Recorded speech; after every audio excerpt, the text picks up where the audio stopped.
సమయం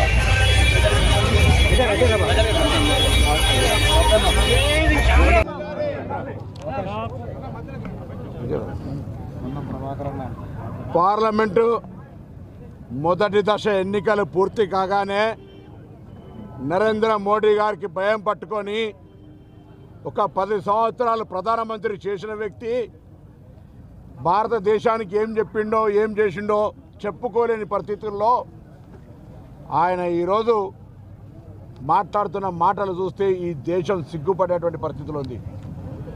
ఎలా చెప్తా ఉన్నాడు, కాంగ్రెస్ వస్తే సంపద అంతా ముస్లింలకు ఇస్తారని.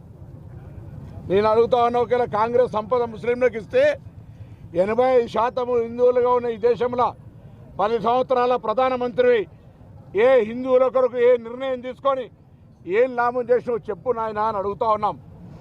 మతపరమైన విద్వేషాలు రెచ్చగొట్టడం ద్వారా దయచేసి మెజార్టీ ఉన్న హిందువులు ఓట్లు అడగండి ఒక్కసారి.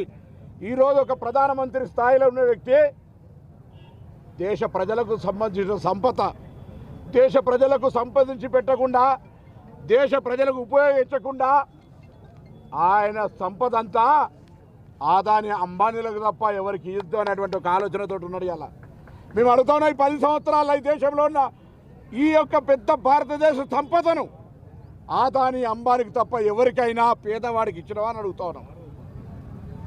మొదటి దశ కాగానే ఓటమి భయపట్టుకొని ఈ దేశంలో ఉన్నటువంటి ఒక మత సామరస్యంగా ఉండే వాతావరణాన్ని చెడగొట్టి ఇవాళ కాంగ్రెస్ వస్తే సంపద అంతా ముస్లింలకు ఇస్తారని ఒక అభద్రతాభావం. మా మేనిఫెస్టో చూడగానే లాగులు దడిచి ఇవాళ ఇది ముస్లిం లీగ్ మేనిఫెస్టో అంటారు. అరే, పాంచ్ న్యాయ పేరు మీద దేశంలో ఉన్నటువంటి బడుగు బలహీన వర్గాలందరినీ కూడా అందరినీ ఎవరెంతో వారికంత న్యాయం జరగాలని రాహుల్ గాంధీ గారు నిర్ణయం తీసుకుంటే దాన్ని కూడా జీర్ణించుకోలేని పరిస్థితులలో ఇలా అడుగుతూ ఉన్నాం. దేశంలో 10 సంవత్సరాలు భారతీయ జనతా పార్టీ, తెలంగాణలో టీఆర్ఎస్ ప్రభుత్వం, తెలంగాణ ప్రయోజనాల కొరకు భారతీయ జనతా పార్టీ ఏమి చేసిందో ఒక్కసారి చెప్పి ఓట్లు అడగమంటా ఉన్నాం. తెలంగాణ విభజనను వ్యతిరేకించి తెలంగాణ అమరవీరులను అవమానపరిచి దొంగదారిని తెచ్చుకున్నారు. తెలంగాణ దేశద్రోహుల కింద లెక్కబెట్టినటువంటి నరేంద్ర మోడీ బీజేపీ పార్టీకి ఈ తెలంగాణ రక్తమున ఏ బిడ్డనన్ను ఓటేయాలని అడుగుతాను. 10 సంవత్సరాలే ఒక విభజన హామీ అమలు చేయలే.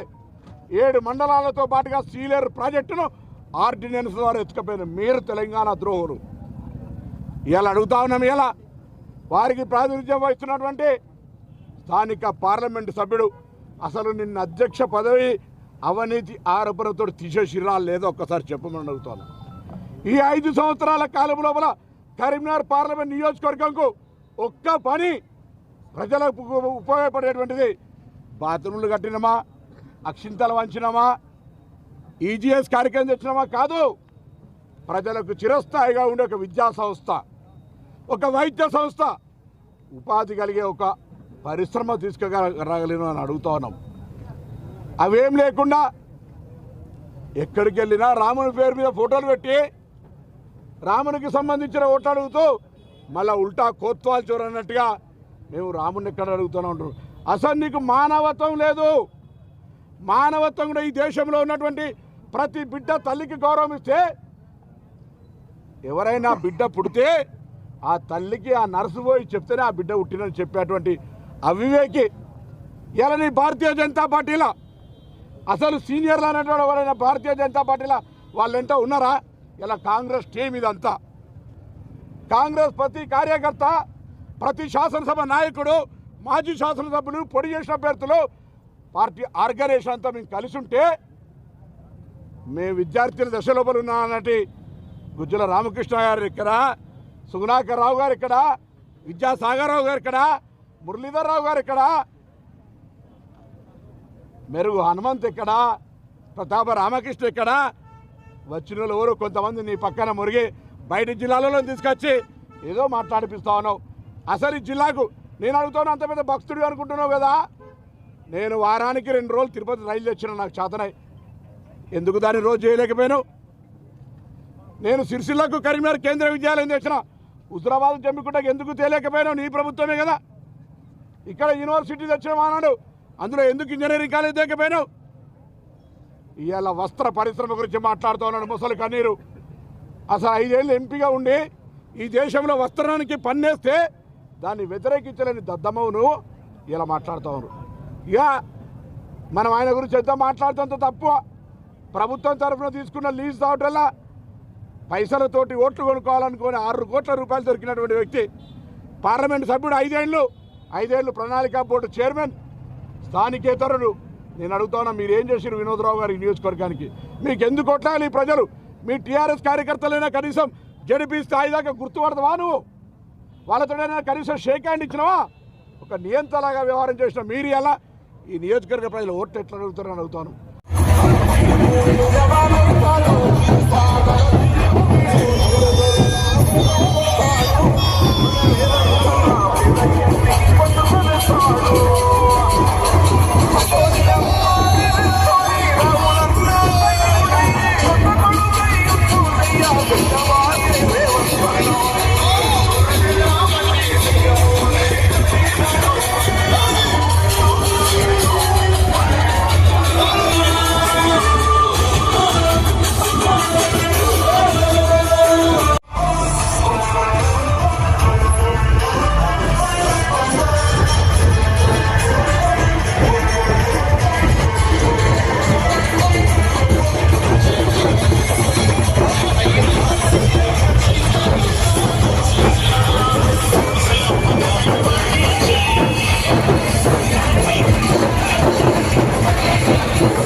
Sir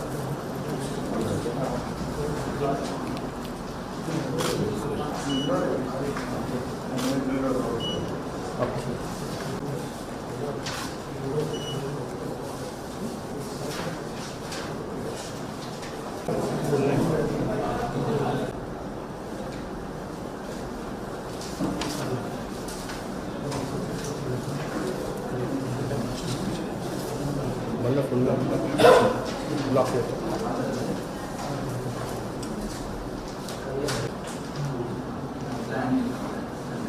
Fill a seat in the Council of States, House of People, who swear in the name of the God, solemnly affirm that I will bear true faith and allegiance to the Constitution of India as by law established, and that I will uphold the sovereignty and integrity of India.